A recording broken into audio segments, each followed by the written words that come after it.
Hello, welcome to Start Select's E3 edition on this, the end of the second day of the show. I'm Johnny. And I'm Jane, and we're coming to you, still not live, from the GameSpot booth here on the show floor. And if you've been watching our E3 feed, you will know that these black tyre chairs here have supported the butts of some of the industry's greatest. Randy Pitchford from Gearbox Software here to talk about Borderlands 2. We've got Cliff Bleszinski on stage. The smell of E3, it just smells like man, right? Bodily fluids everywhere. Our butts are honoured to be here.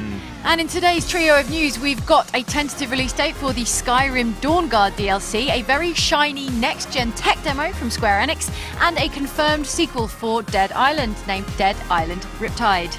Okay, Johnny, so first up, the Skyrim Dawnguard DLC. You saw this earlier on the stage. Yes, I did. I managed to play it for about 5 or 7 minutes the other day, and I saw it on the stage, and now it has a release date, which is to say the 26th of June. That's very soon indeed. Yes, it depends what platform you're on, because it's coming to Xbox first. They've got one of those annoying exclusives where people get to brag about having it earlier, and then it's coming later to PS3 and PC. All right, it's a tentative release date, as I understand it. Yeah, it might get pushed back, which is a little bit strange given that it's so soon, but even if it does get pushed back, you still might have a chance to play it early, because they are apparently accepting applications to beta test it on the Xbox. Oh, right. So that might be fun, because it's quite good DLC, really. So what did you think of the Skyrim Dawnguard DLC? You know, I really liked it. It's got quite a good sort of storyline where you have to choose whether to sort of fight the vampires or join them, which is when you might get to be a vampire master, I think it's called, which is a brand new race for the game. It's kind of like a higher tier of the vampire race. As opposed to the rubbish diseased vampires in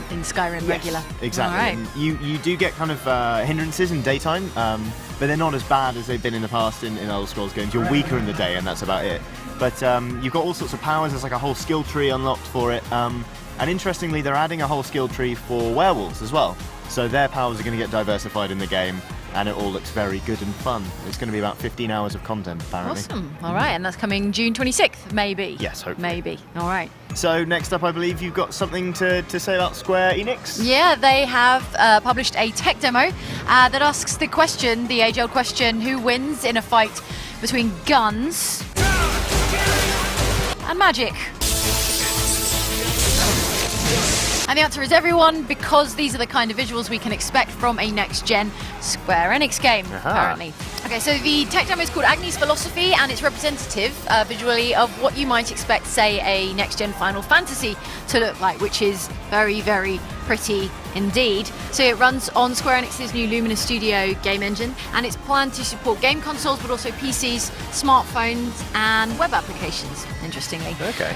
The company says that it's capable of depicting high-quality real-time computer graphics at the same level as pre-rendered computer graphics, so the kind of thing you'd see in a CG movie, say. Cool. Which is impressive, and yeah, looking forward to that in our next-generation Final Fantasy game. And finally, Dead Island. Yes. There's a sequel. Who knew? Indeed, yeah. After it made all that money. Yes, that excellent game that totally lived up to all our expectations. Game and of the sold year, a butt ton. I yes, believe. There is a Game of the Year Game edition. of which year? Buy it now. Yeah, I don't know. I'm sorry. Now, there is a big reveal coming. We have absolutely nothing as yet, so I think it's only good and right we speculate wildly on the box art. For example, Dead Island Riptide, it'll rip you a new one. Dead Island RIP Tide, rest in pieces. And Dead Island Riptide, it's going to suck. You out to sea.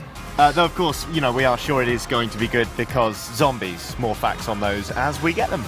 And those were the news highlights, courtesy of GameSpot here at E3 2012, and specifically Start Select. For more, in fact, for everything from E3 this year, go to e3.gamespot.com, and we'll be back tomorrow for a final day here from the GameSpot stage here at E3 2012.